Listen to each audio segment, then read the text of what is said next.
So I've just received my new plan and it's got all the hours allocated to the therapists. It says 20 hours for physio, 10 for OT. It doesn't match up with the therapy reports. Plus there's no hours written for the hydrotherapy assistant. Does that mean it's not approved?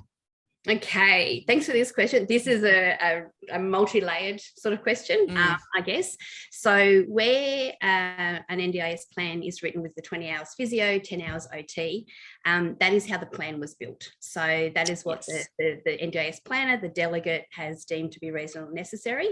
And that's how they've put the funding into the plan. We often find that they don't match up with therapy reports. So we know that behind the scenes, the NDIS uses a multiple range of tools as to what people will typically engage with. So we see a lot of, I guess, in that sort of early teen years where a therapy report will go, oh, this kid needs to do speech therapy every week and OT every week and physio every week.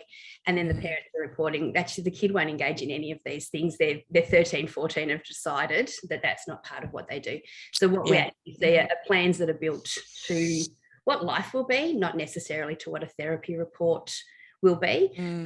Obviously, if you feel there's a definite mismatch and there is that need, everyone has the right to review and to go through that process. But it's not uncommon to see that. Within that budget, you have that flexibility to use the supports as you need. So a hydrotherapy assistant is actually a physiotherapist assistant typically, where they would fall under. So you can certainly access the assistant at that hourly rate to implement that hydrotherapy plan. What I have seen though is that depending on the complexity and the physicality and what's required, is that sometimes it's actually possible for physiotherapists to train support workers to assist with a hydrotherapy program.